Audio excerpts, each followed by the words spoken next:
Señor, retroceda ahora mismo, gritó el oficial.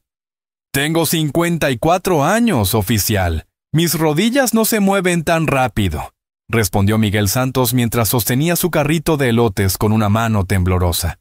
Déjame llamar a mi esposa, murmuró. Carmen, es Miguel. Me empujaron a un hombre trabajador de 54 años al suelo, y pensaron que todo había terminado, hasta que su esposa, una mujer silenciosa con un pasado militar, apareció y puso patas arriba toda la ciudad. Miguel Santos no tenía prisa. Había terminado de vender sus últimos elotes del día en la esquina de la Avenida Central, el mismo lugar donde había trabajado durante los últimos 12 años. Su carrito de metal oxidado estaba lleno de mazorcas doradas, chile en polvo y pequeños vasos de mayonesa. Eran las 6:12 de la tarde. El aire aún conservaba ese calor espeso de septiembre en Los Ángeles. Vio luces azules y rojas reflejándose en la ventana de la farmacia cercana. 2 patrullas habían detenido un Honda Civic descolorido a unos 40 pies de su esquina habitual. No le prestó mucha atención.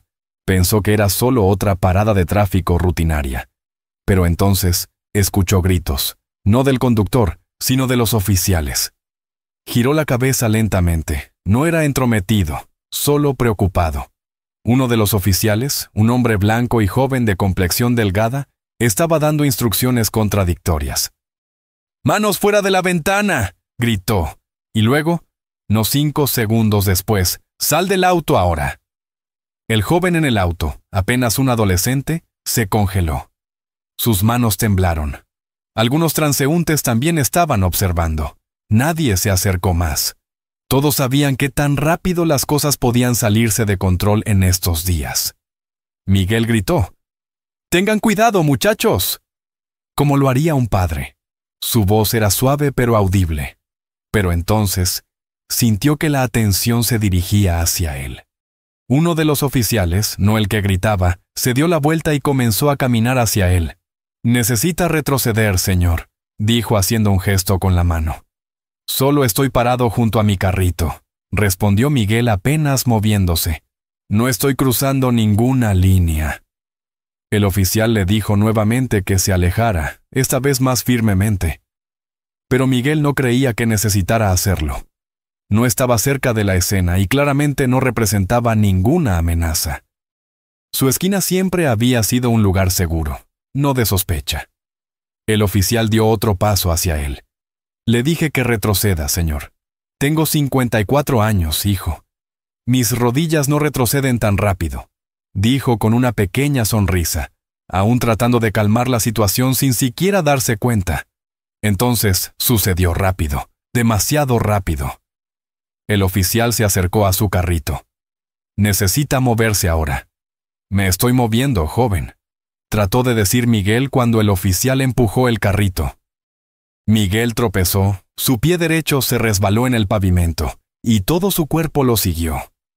Cayó fuerte, su gorra rodó, una mazorca se estrelló contra el concreto, y su cabeza se golpeó contra el bordillo con un sonido que hizo que todos los testigos dejaran de respirar por un segundo. El video dura solo 47 segundos. Fue grabado desde el teléfono de un adolescente al otro lado de la calle. El metraje no está tembloso. Es desgarradoramente estable. Puedes ver claramente a Miguel tirado allí, inmóvil, una mano contrayéndose como si estuviera tratando de recomponerse antes de que su cuerpo se lo permita. Escuchas a alguien gritar: «¿Por qué hicieron eso? Él no hizo nada». Otra voz dice: «Llamen una ambulancia». Pero lo que más destaca en el metraje no es la caída, ni los jadeos, ni el sonido de las sirenas a la distancia. Es lo que Miguel dice después. Su voz es baja, rasposa, pero corta a través del caos como una cuchilla. Dice: «Déjenme hacer una llamada, solo una». Uno de los oficiales trata de hablar por encima de él, pero Miguel lo repite: «Déjenme llamar a mi esposa». Le permitieron hacerlo. Probablemente pensaron que no importaría. Probablemente pensaron que no tenía a nadie que pudiera hacer mucho al respecto. Marcó un número, sin contactos, sin comandos de voz, solo memoria muscular. Ella contestó al segundo timbre. Él dijo su nombre una vez. Eso fue todo. Y todo comenzó a cambiar. Pero lo que nadie en esa escena sabía era quién era realmente la esposa de Miguel. Carmen Reyes contestó el teléfono como siempre lo hacía cuando Miguel llamaba. «Hola, mi amor». Nadie más escuchó lo que ella dijo, pero lo que fuera que fue, convirtió el aire dentro de su casa en quietud. El ventilador siguió girando arriba, pero Carmen no se movió durante 5 segundos.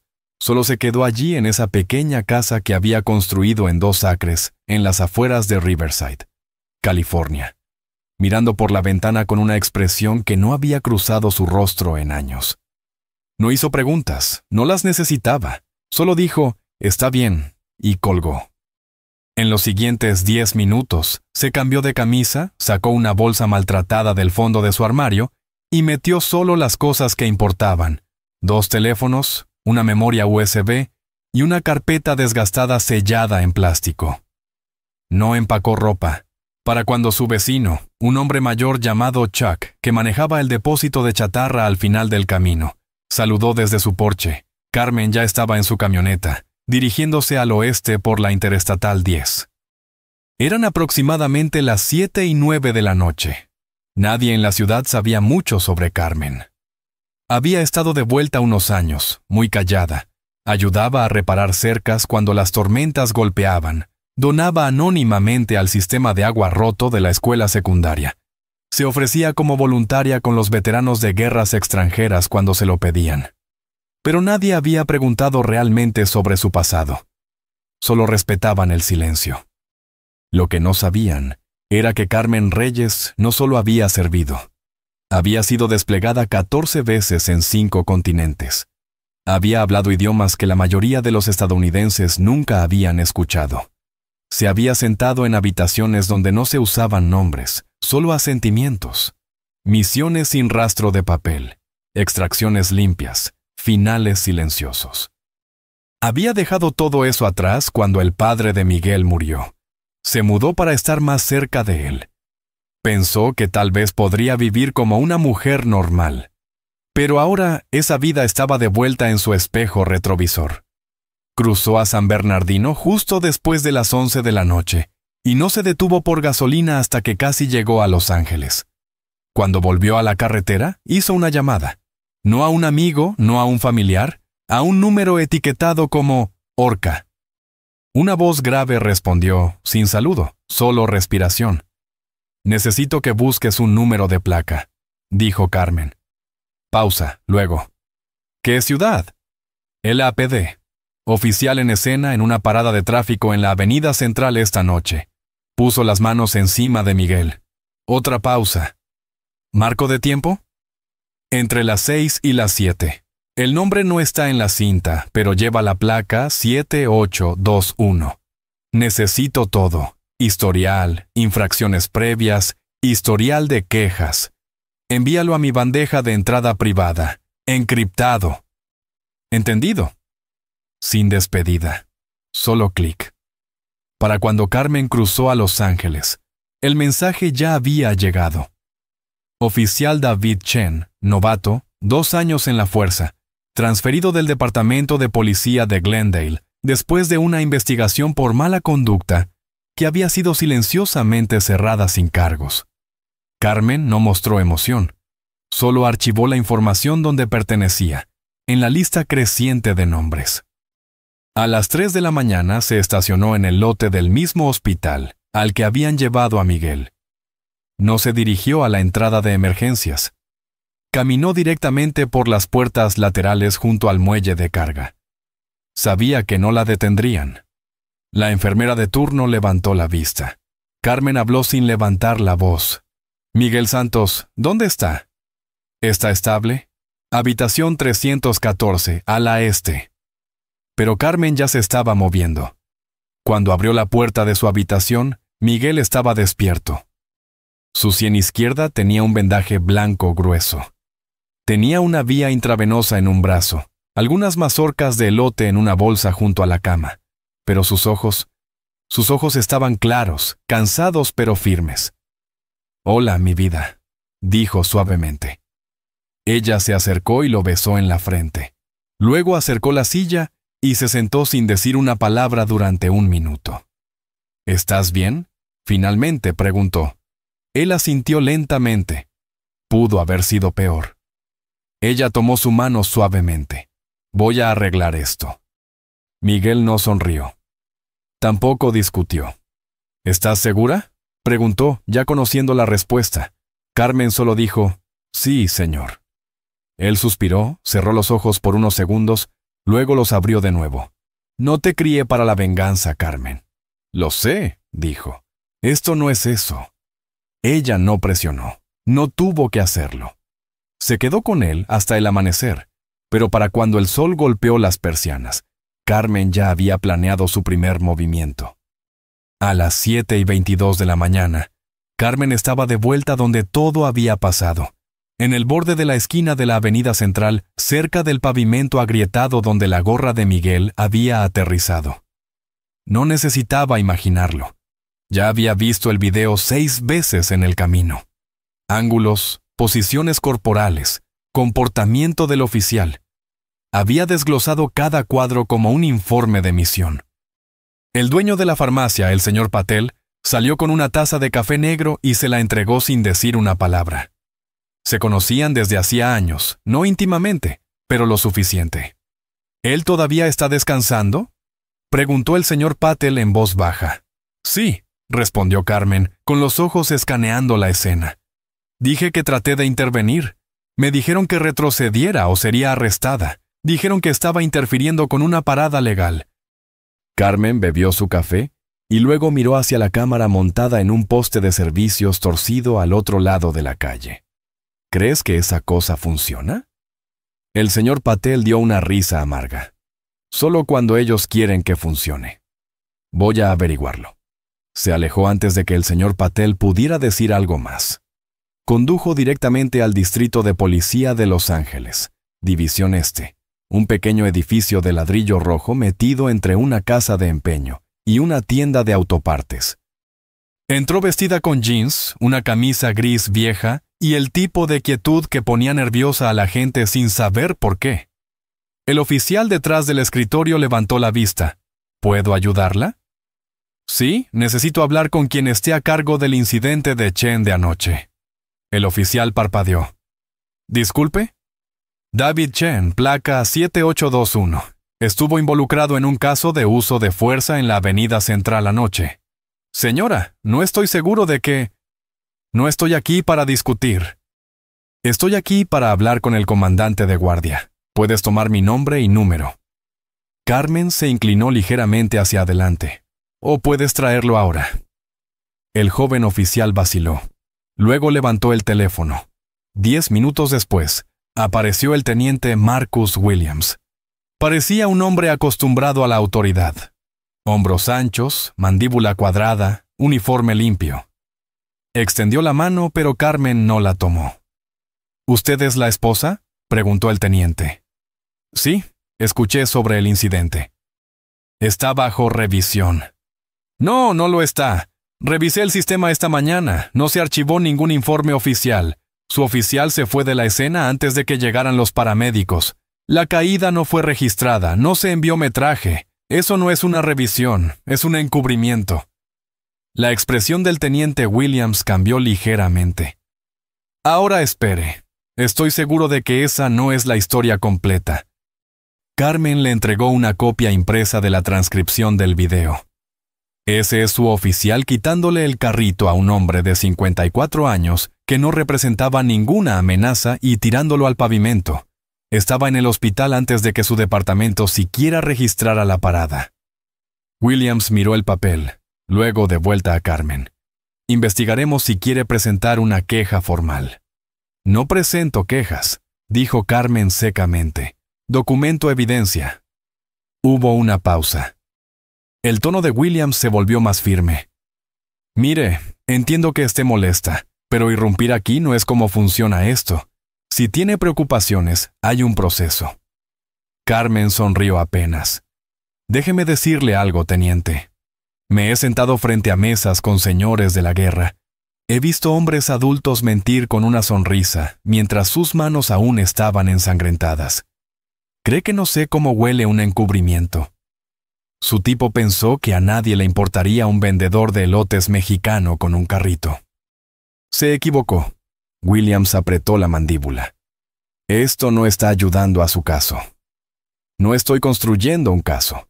Estoy construyendo presión. Carmen se dio la vuelta para irse. Luego se detuvo. Una cosa más. Dígale a Chen que no borre nada de su teléfono. Si algún archivo desaparece, suponaré personalmente sus respaldos en la nube. La habitación permaneció en silencio, hasta que la puerta se cerró detrás de ella. Para cuando Carmen llegó a su camioneta, ya había enviado el video a 4 unidades encriptadas diferentes y a 2 abogados en los que confiaba. Pero la visita no fue solo para hacer ruido. Fue para hacerles saber que estaba observando y que no estaba sola. A media tarde, Carmen estaba de vuelta en el hospital, sentada junto a la cama de Miguel mientras él dormitaba. Mantuvo las persianas medio cerradas. Afuera, el sol de California brillaba contra las ventanas, pero su enfoque se mantuvo en su teléfono. Ya había mapeado los registros de llamadas de los oficiales en la escena. Uno de ellos había enviado mensajes de texto 2 veces justo después del incidente, una vez a un supervisor y otra vez a un número privado que Carmen no reconocía. Pronto averiguaría de quién era. Alrededor de las 3:12 de la tarde, tocaron a la puerta. Era una mujer, baja, ojos afilados, cabello recogido en un moño apretado. Señora Santos, soy la sargento Kristen Molina, Asuntos Internos. Carmen se levantó. Esta vez le ofreció la mano y Carmen se la estrechó, pero brevemente. Estoy realizando una revisión preliminar. Solo quería tocar base y ver cómo está su esposo. Está durmiendo, no tomaré mucho tiempo, dijo Molina, entrando de todos modos. ¿Está aquí por responsabilidad?, preguntó Carmen. Ella la miró. Estoy aquí para seguir el procedimiento.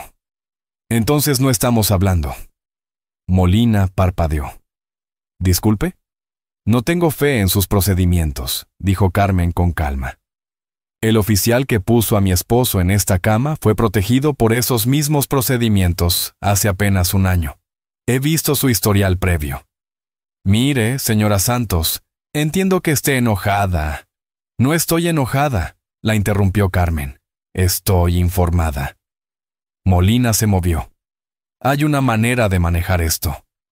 Presentar una queja, cooperar con una revisión interna. Así es como esto se resuelve. Carmen se acercó un poco, bajando la voz. No, sargento. Así es como esto se entierra. Él sale con una palmada en la muñeca, el papeleo se pierde, y en 6 meses está deteniendo a la esposa de alguien más. Molina no respondió, no de inmediato. Luego dijo, no está equivocada, pero aún hay un proceso que debo seguir. Carmen asintió. Usted haga lo que tenga que hacer. Yo haré lo mismo. Mientras se iba, Miguel se agitó. ¿Era un policía? Sí, respondió Carmen. ¿Tenía buenas intenciones?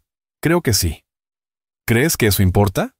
No, dijo Carmen en voz baja. Ya no. Afuera del hospital, Carmen se instaló en un booth trasero en el Café Miller, un lugar pequeño y polvoriento, no mucha gente esa tarde. Abrió su laptop y comenzó a sacar documentos, no de servidores públicos, sino de un archivo privado que había construido con el tiempo después de ver demasiados incidentes como este. Los registros de placas, discrepancias de arrestos, transferencias internas, los conectó todos, y luego envió un correo electrónico. Asunto: incidente.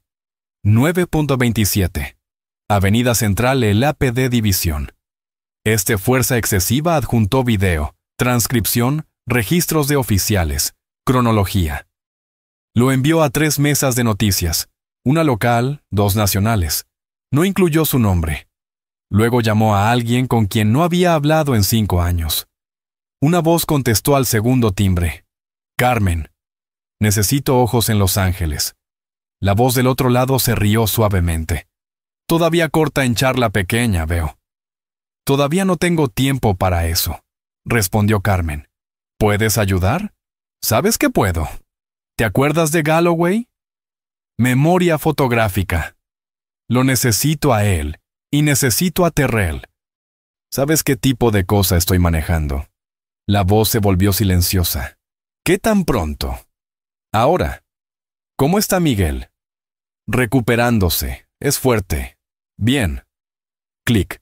Al anochecer, Galloway y Terrell estaban en camino desde Tallahassee y Chattanooga, respectivamente.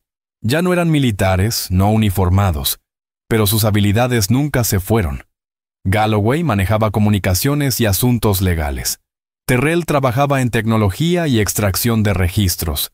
Carmen no necesitaba músculo. Necesitaba alcance. Galloway no tocó cuando llegó. Nunca lo hacía. Carmen abrió la puerta de su habitación de motel y se hizo a un lado sin decir una palabra. Galloway entró llevando un morral de lona color café, una ligera cojera en su pierna izquierda por una lesión en la espalda en Kandahar, que nunca sanó completamente.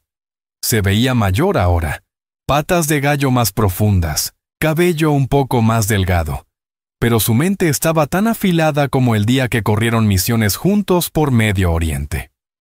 «Te ves exactamente igual», dijo Galloway dejando la bolsa.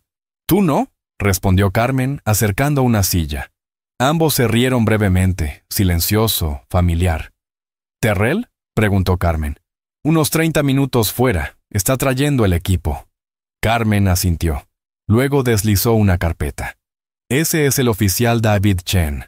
Lo empujaron a través de una academia de vía rápida. El primo del papá maneja adquisiciones en el condado de Los Ángeles. Fue amonestado el año pasado por maltratar a un adolescente de 14 años. Perdieron el metraje». Galloway leyó rápidamente. «Jesús, no es el único». Carmen agregó. «Hay un patrón en esta división de entrar en incidentes de uso de fuerza. He mapeado 5 solo en el último año. Mayormente gente mayor, negros, pobres, sin respaldo legal». Galloway levantó la vista. Y ahora se metieron con Miguel. Ese fue su error. Para cuando Terrell llegó era poco después de las 9:00 p.m. No perdió tiempo desempacando. Sacó 2 laptops, un escáner portátil y un interceptor de Wi-Fi modificado que cabía dentro de una caja de zapatos. Sonrió mientras lo colocaba en la mesa. «Veamos qué han estado escondiendo estos payasos». Carmen señaló la pared. «La red interna del PD está a 5 cuadras en esa dirección. Manténlo limpio, sin interferencia activa, solo escuchando». «Copiado», dijo Terrell, ya escribiendo. «Una vez que identifiquemos la cadena de comando», agregó Galloway, «podemos presionar silenciosamente, hacer que la gente hable, ponerlos lo suficientemente nerviosos para filtrar sin que se lo pidan». Carmen se reclinó. «Ya empecé eso. El metraje salió anoche. El público está reaccionando, pero lento. Están probando las aguas». «Siempre lo hacen», dijo Galloway, «hasta que toca el nervio correcto». Mientras trabajaban, Miguel se sentó solo en el hospital viendo las noticias locales. Nada en la transmisión aún, pero sabía que estaba llegando. Había visto la mirada en los ojos de Carmen esa mañana. Era la misma que llevaba en el funeral de su padre. Fuerza silenciosa, sí, pero algo más frío justo debajo de la superficie. A las 10:45 de la noche, Carmen y el equipo encontraron algo.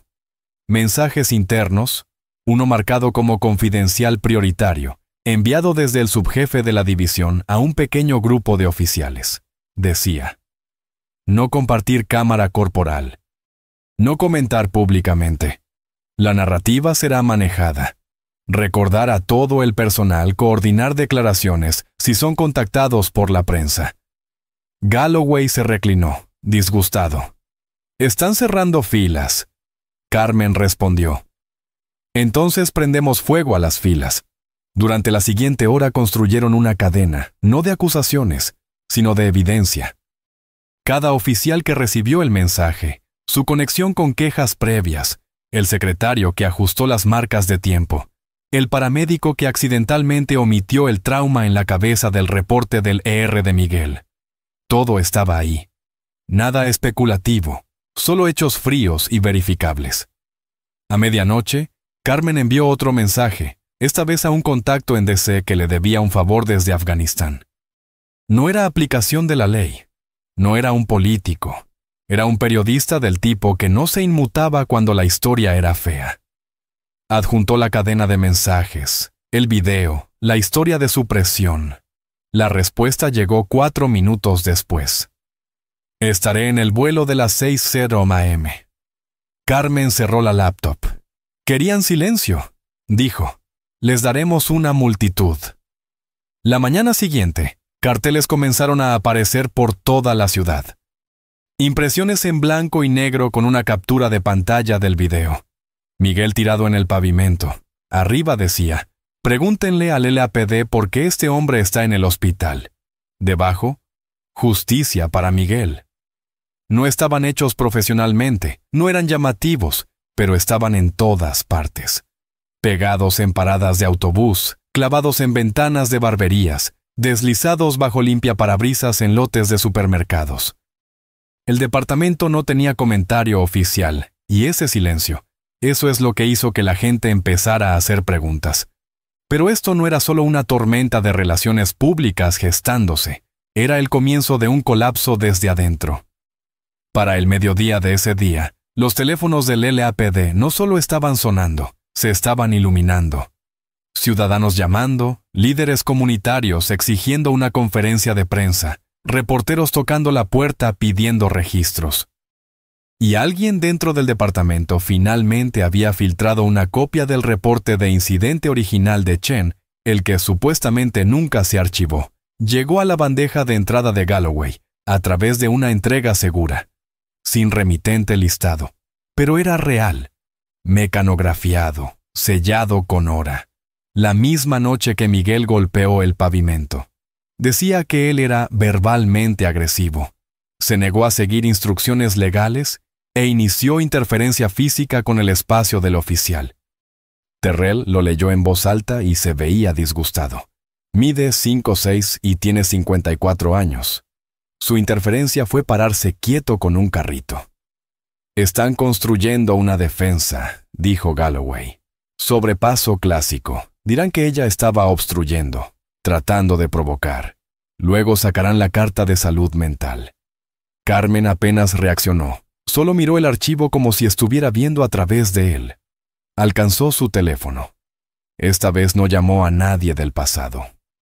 Llamó a alguien del presente de Miguel, la farmacéutica de turno la noche que lo trajeron. Señora Chen, habla Carmen Santos. Oh, sí, querida, Miguel está bien, comió un poco esta mañana. Lo sé, necesito un favor. ¿Recuerdas cómo estaba cuando lo trajeron en la camilla? Estaba aturdido, seguía preguntando por ti. ¿Estaba agresivo? ¿Combativo?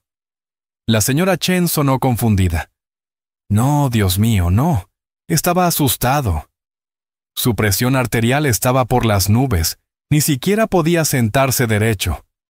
¿Podrías decir eso oficialmente? Hubo una pausa. ¿Me vas a meter en problemas? No. Voy a meter en problemas a la gente que lastimó a mi esposo.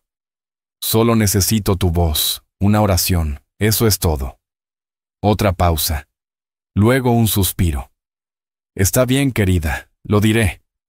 Para la noche, Carmen tenía audio de la señora Chen, 3 declaraciones juradas de miembros de la comunidad que presenciaron el incidente, y una línea de tiempo que probaba que Chen ya había sacado su bastón antes de que Miguel dijera una sola palabra.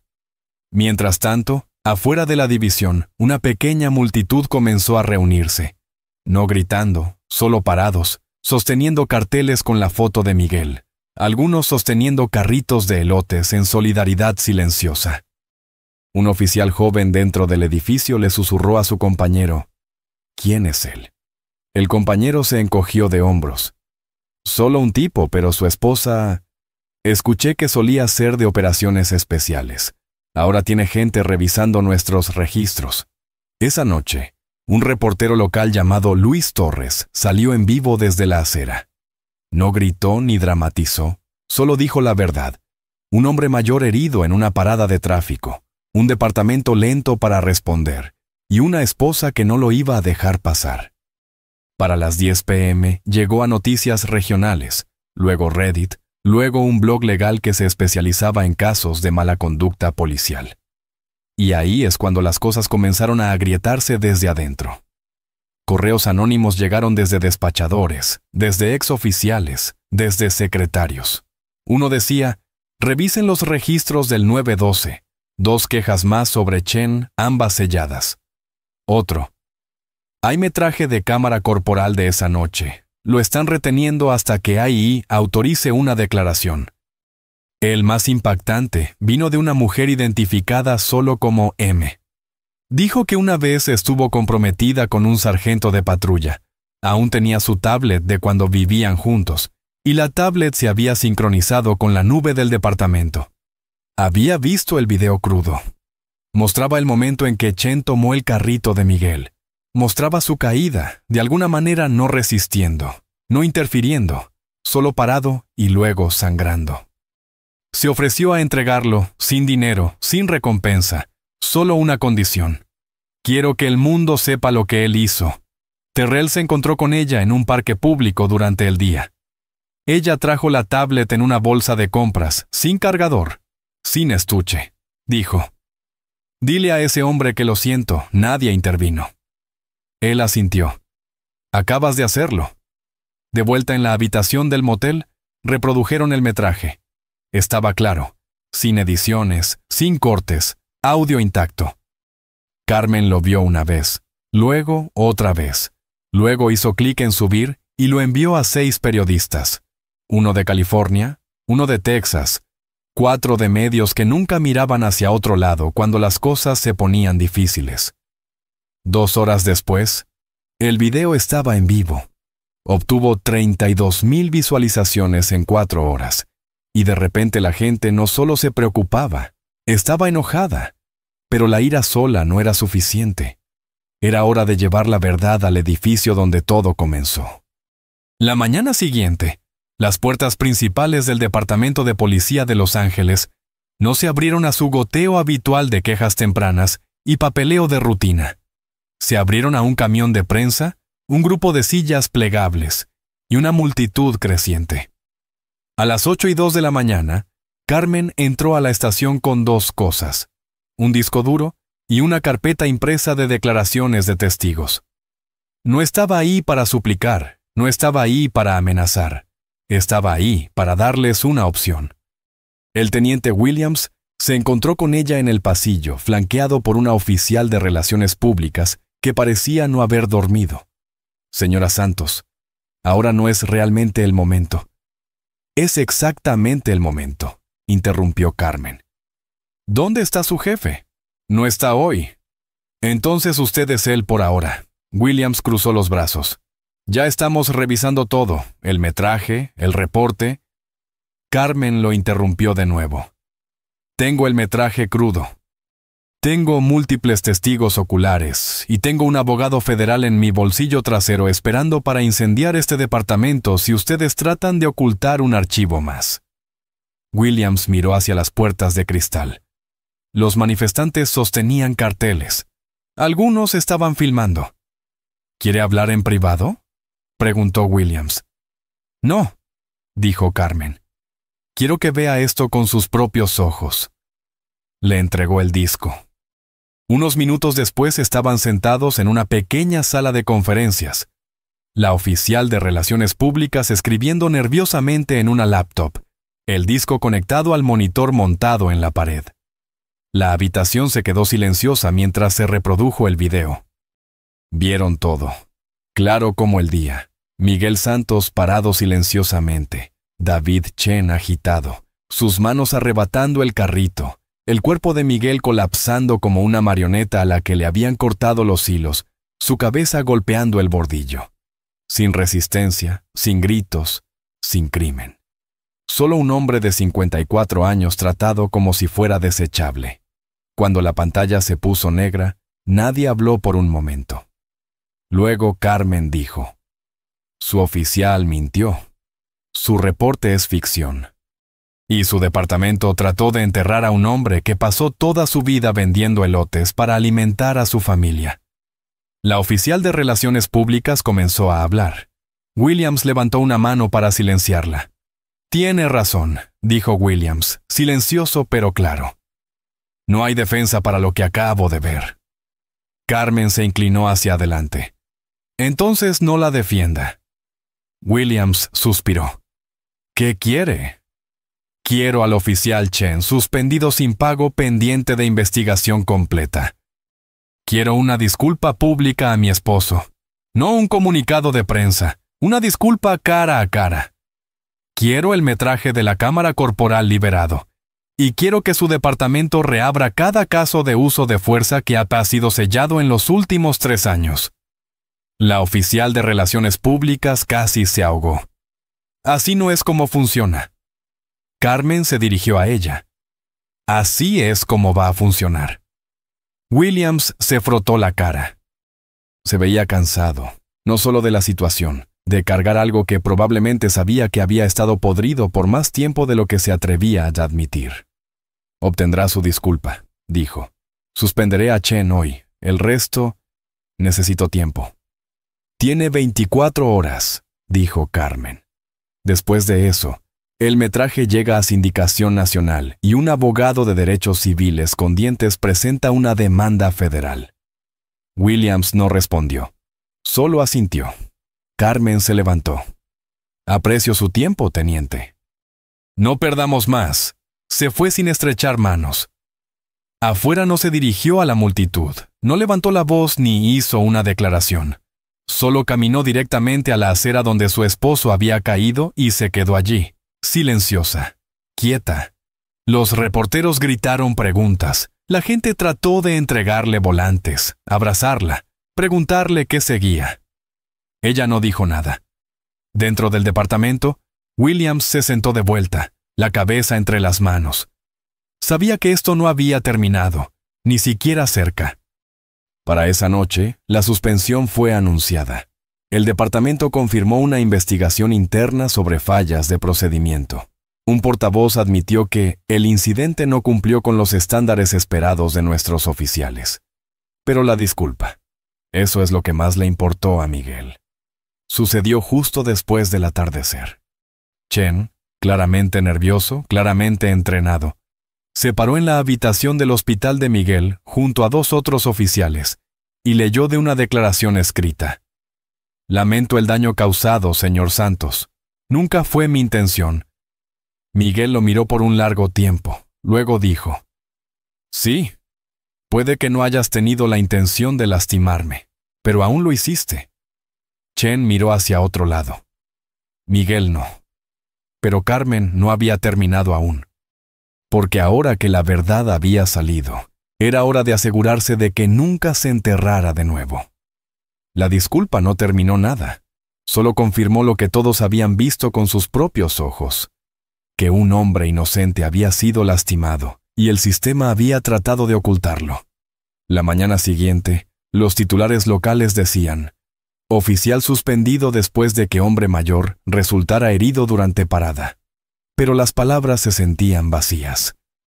No había mención del encubrimiento, ninguna responsabilidad para el supervisor que aprobó el reporte falso, ninguna explicación de por qué el metraje de la cámara corporal había sido ocultado en primer lugar. Carmen se sentó junto a la cama del hospital de Miguel, su mano descansando en la de él. «¿Estás segura de que quieres hacer público el resto?», preguntó, voz baja. Él asintió. «Todavía piensan que esto se calmará, que la gente olvidará». Carmen dio una sonrisa débil. «Eres el hijo de tu padre». Él no sonrió de vuelta. Ya estaba enfocado en lo que tenía que venir después. Para esa tarde, Galloway había compilado un dossier completo. Una línea de tiempo de 5 casos previos de fuerza excesiva enterrados bajo burocracia. Cada uno siguió el mismo patrón: lesión física, ningún cargo formal presentado, metraje de cámara corporal retenido, quejas marcadas como no sustanciadas. Víctimas diferentes, mismo departamento, mismo resultado. pero esta vez había un nombre que la ciudad no podía ignorar. Miguel Santos. Carmen llevó los documentos directamente al ayuntamiento. No programó una reunión, simplemente entró. La seguridad trató de detenerla, pero una concejal llamada doctora Eliza Monroe la reconoció e intervino. «Déjenla hablar», dijo. «Todos los demás están hablando de ella. Bien podríamos escuchar de la fuente». En la pequeña cámara de reuniones, Carmen expuso todo, calmada, clara, sin discursos, solo hechos. «Tienen un departamento que se protege a sí mismo a expensas de la gente a la que juró servir», dijo. «Esto no es sobre un oficial, es sobre una cultura completa». Un concejal se movió en su asiento. ¿Nos está pidiendo que despidamos a la mitad de la división? No, dijo Carmen. Les estoy pidiendo que los investiguen y que dejen de pretender que el silencio es neutralidad. La concejal Monroe se inclinó hacia adelante. ¿Qué pasa si no lo hacemos? Carmen no parpadeó. Entonces vamos más grande.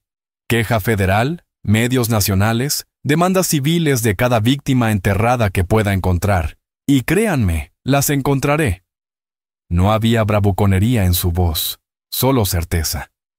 Más tarde esa noche, mientras los funcionarios de la ciudad debatían a puertas cerradas, algo pasó afuera del edificio que nadie esperaba. Una multitud se había reunido en los escalones. No era enorme, pero era constante. Hombres y mujeres de todas las edades, silenciosos, sosteniendo velas, sosteniendo carteles. Algunos sostenían copias de la foto de Miguel, otros sostenían fotos de sus propias madres, padres, abuelos. En el centro estaba Miguel mismo, apoyado en ambos lados por amigos de la farmacia, su carrito reparado a su lado, una bolsa con elotes en una mano. Habló suavemente, pero cada palabra se llevó.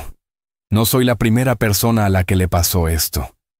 Puede que no sea ni el último, pero si estar aquí hace que la próxima persona esté más segura, entonces me quedaré hasta que mis piernas cedan. El aplauso siguió, suave pero firme.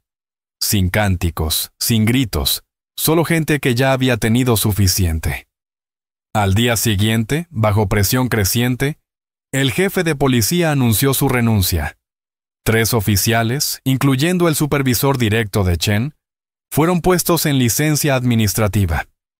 Se convocó una junta de revisión independiente para auditar casos pasados de mala conducta. La ciudad trató de enmarcarlo como responsabilidad. Carmen sabía mejor. Era supervivencia. En la habitación del motel esa noche, Galloway la miró. Podrías haber ido nuclear, quemarlos públicamente. No lo necesitaba, dijo Carmen. La verdad fue más fuerte de lo que yo jamás podré ser. Terrell se reclinó en su silla. ¿Entonces terminaste? Carmen miró por la ventana a las luces parpadeando al otro lado de la calle. No, solo terminé la primera parte. Porque ella no estaba aquí por venganza. Nunca lo había estado. Estaba aquí por cambio. Y el cambio no terminaba con una disculpa o una renuncia. Comenzaba ahí. A veces, después de que la tormenta se calma, aprendes quién realmente estuvo contigo y quién solo estaba esperando a que el ruido pasara. 3 semanas después de la caída de Miguel, el ruido se había desvanecido principalmente. La prensa siguió adelante. El hashtag dejó de ser tendencia. La ciudad lanzó un informe de progreso de 5 páginas prometiendo reformas, módulos de entrenamiento y más transparencia. Pero Carmen sabía cómo funcionaba eso. Las promesas no arreglaban a la gente. Los sistemas no se arreglaban solos. Siempre volvía a la presión y la presencia. Ella se sentó en el porche de la pequeña casa que compartía con Miguel, viendo el viento moverse a través de los árboles. Un cuaderno estaba abierto en su regazo, medio lleno con nombres garabateados, marcas de tiempo y esquinas de calles de otros casos que había descubierto desde que todo pasó. No estaba tratando de ser una heroína, solo estaba prestando atención. Miguel salió con 2 tazas de café, le entregó una. ¿Todavía te llaman? Algunos, dijo. Abogados, periodistas, algunas familias. Una mujer cuya hija perdió la audición en un oído después de que un policía le golpeara la cabeza contra una ventana. Nunca recibió una disculpa. Miguel se sentó a su lado. ¿Vas a ayudarla?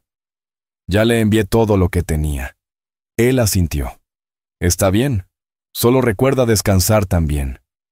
Ella no respondió de inmediato. Luego, lo haré, solo que no todavía. Miguel miró hacia la calle. Es extraño, dijo.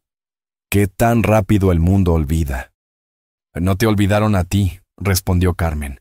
No, pero fui afortunado. Algunas personas no tienen esposas que sepan cómo pelear sin lanzar golpes. Ella miró hacia él. No fuiste afortunado. Tenías razón. Más tarde esa tarde visitaron la esquina por primera vez desde el incidente. Era un domingo regular, tráfico modesto, mayormente gente mayor. Miguel estacionó su carrito reparado, encendió la parrilla y comenzó a calentar elotes. Varias personas se acercaron silenciosamente. No todos compraron elotes, pero agradecieron calladamente, no solo por su valor, sino por hacerlos sentir menos invisibles. Después del servicio, una mujer llamada Bernice lo llevó aparte. Tenía 60 años. Sostenía su bolso como si contuviera algo frágil. Vi la forma en que manejaste todo eso, dijo. Con gracia, con propósito. Él no sabía qué decir. Me recordaste que no todo el poder se ve como gritar, continuó.